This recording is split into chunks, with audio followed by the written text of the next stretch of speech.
Hello, this is part C of the Chapter 8 lesson. In part B, we talked about type 1 errors when doing a hypothesis test. In this part, we're going to talk about a related topic called the power of a hypothesis test. And I'll warn you here, things get a little bit complicated. And so we're going to try to focus in on just the most important aspects of what's going on. Okay? So first, let's review a type 1 error and talk about the results from our simulation that we did at the end of the last lesson.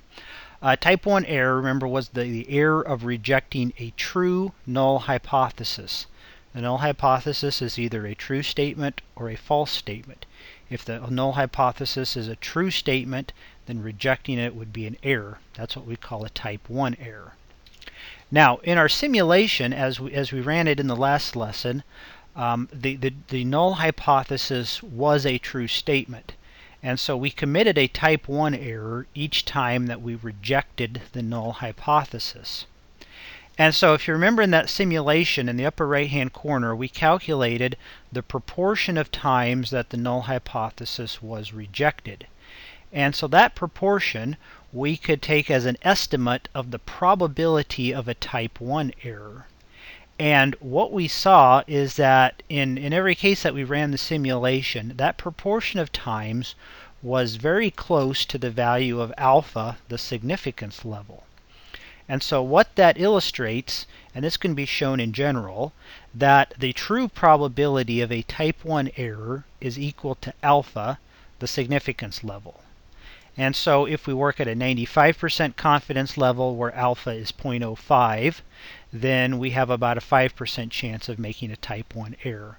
If we work at a 95% confidence level where alpha is 0.1, then we have a 10% chance of making a type 1 error.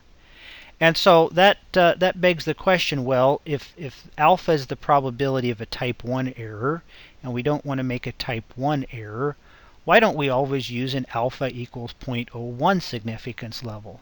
That would correspond to a 99% confidence level. Well, the answer to this question is because if there's a type 1 error, well then it makes sense that there's a type 2 error. And so let's talk about what is a type 2 error. And so to illustrate what is a type 2 error, we're going to look at the same scenario as in our simulation, where we have a population of people with systolic blood pressures with a mean of 125 and a standard deviation of 15. Now, let's suppose for some reason that a researcher suspects and claims that mu is not equal to 130, and he tests it with a hypothesis test. Okay, so like in the previous simulation, we're going to pretend that we don't know that mu equals 125, and we're going to claim that mu is not equal to 130. Where did that number 130 come from? Don't worry, this is a hypothetical situation. So we're going to test this with a hypothesis test. Right? So our hypotheses for this case would be the null is that mu is equal to 130, and the alternative is that mu is not equal to 130. Now, let's make an observation about this. In this case, the null hypothesis is a false statement. Now, why do we know it's false? Well, because we're told in the problem that mu is equal to 125. But in this case, the null is the statement that mu equals 130. That's a false statement. And so in our final conclusion, we should reject the null hypothesis. That is the correct conclusion that we should come to. But as illustrated in the previous simulation, we're not always going to come to the correct conclusion. Sometimes we're going to incorrectly not reject the null hypothesis. And so if we do not reject the null hypothesis, this conclusion would be an error. That error is what we call a type 2 error. A type 2 error is the error of not rejecting a false null hypothesis. Okay? A type 1 error was the error of rejecting a true null hypothesis. Type 2 error is the error of not rejecting a false null hypothesis. So in our previous lesson we asked what's the probability of committing a type 1 error? Well, here we're going to ask what's the probability of committing a type 2 error? And so to try to answer this, let's look at this worksheet confidence interval simulation again. or excuse me, that's not confidence interval. It should be hypothesis testing simulation. And we're going to enter the values of our population parameters here, 125 and 15. Mu naught, this is the number in our null hypothesis, which in this case is 130. So notice that this number here is not the same as the population mean. Here's our significance level, 0.05. And then we're going to run the simulation several times. And this keeps track of the proportion of times that the null hypothesis was rejected. And now in this case, rejecting a null hypothesis was the correct conclusion. And in this case, we came to that correct conclusion about 10% of the time. Now, when you run your own simulation, you may get a little bit different result than 10%, but it should be somewhere around 10%. And so this illustrates that we correctly rejected the null hypothesis about 10% of the time. However, that means that we did not reject the null hypothesis about 90% of the time.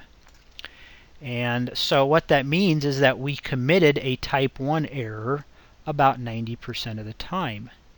So what that means in terms of proportions or probabilities is that in this particular scenario, the probability of making a type 2 error was about 0.9 or 90%. Okay. Now this probability of a type 2 error is denoted with the Greek letter beta. And then the number 1 minus beta is called the power of the test. So the power of the test is related to the type 2 error. It's 1 minus the probability of a type 1 error. Okay. Now, 1 minus the probability of a type 2 error, we could think of that as the probability of not making a type 2 error. So that's another way of defining or describing the power. The power is the probability of not making a type 2 error. Or stated another way, the power is the probability of correctly rejecting a false null hypothesis. So there's a lot of nots and correctly and rejecting and false. There's a lot of terms here, and that's where things get kind of confusing and complicated with dealing with the power. The power is the probability of correctly rejecting a false null hypothesis. Now in this case, we made a type 1 error about 90% of the time, so that means that beta is 0.9. And we correctly rejected the null hypothesis about 10% of the time, so the power is 0.1, or 10%. Okay. And so now let's look at what happens if we change the value of mu naught in our simulation. And so in this first result, this is the results from our original hypothesis test, where we were claiming that mu naught or we were claiming that mu is not equal to 130. So mu naught was 130. We're going to 0.05 significance level, and here we got our power of the test, about 10%. But now let's suppose that we claim that mu is not equal to 140. And so the value of mu naught is 140. So in this case, mu naught is a little bit further away from the true value of mu than in the original case. And so look at what that did to the power. Now we've got a power of about 50%. Now in this third case, suppose that we claim that mu is not equal to 150. So mu naught is 150. Now in that case, that's even further away from the actual value of mu. And look at what happens to the value of the power. That increases to about 90%. Now here's another case. Suppose that we claim that mu is not equal to 90. So mu naught is 90. And that's even further away from 125 than all these other values. Look at what happens to the value of the power. It increases to even higher, to about 99%. So the observation here is that the further that mu naught is from the true value of mu, the higher the power. Or stated another way, the more wrong that the null hypothesis is, the higher the power. That kind of makes sense. If H naught is a really false statement, then we should be very likely to reject it. And that's exactly what we've observed here. Now, let's look at changing the value of alpha, or the significance level. So in all these different simulations here, we're going to keep the same value of mu naught. This is 130, but we're going to change the significance level. The original is 0.05, and we got a 10% power. Now let's decrease the significance level to 0.02, and look at what happens to the power. We get about 5%. Let's decrease the significance level even more. Look at what happens to the power. It decreases to about 2.6%. If we increase the significance level to 0.15, look at what happens to the power. We get 0.26. And so this illustrates that the higher the power, the higher the significance level, the higher the power. Or stated another way, the lower the significance level, the lower the power. And so that illustrates why we don't necessarily want to work at a 0.01 a significance level all the time. Because if we work at a really low significance level, then we're going to get a really low power. So what this illustrates is that the higher the probability of a type 1 error, the higher the power.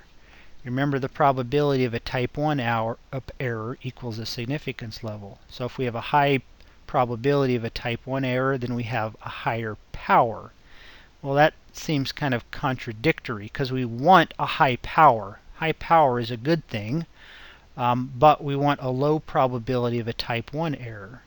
Well, what this illustrates is that if we make this error really low, then we're going to make this power really low. And so things are kind of working against each other. And so this illustrates kind of one of the complicated things about doing hypothesis testing, and this whole idea of a type 1 error and power and type 2 errors. But let's kind of summarize our results here. These results from the simulation are not the exact value of the power. These are only estimates of the power. And in a real hypothesis test, calculating the exact power of the hypothesis test is impossible, because in order to know the exact power, we have to know the true value of mu, but we never know the true value of mu. That's kind of the whole point of doing hypothesis testing. But what we can say, kind of based off of our observations from our simulation, is that the following will lead to a higher power. If we have a larger significance level alpha, then we're going to get a higher power. If there's a larger difference between mu naught and mu, then we're going to get a higher power. We illustrated both of these points in our simulation. Now the last point we did not illustrate, but this makes sense. If we have a larger sample size, then we're going to get a higher power. And so ideally what we want is a low significance level, meaning a small value of alpha, and a high power. And so what we can do to try to get both of those is to choose a small value of alpha and a large sample size. We can't control the difference between mu naught and mu, so there's nothing we can do there. If we choose this low, then to get a high power, we need a large sample size. And so that's going to be kind of the basis of the idea of calculating the necessary sample size for a hypothesis test, which we'll talk about in the next part of this lesson.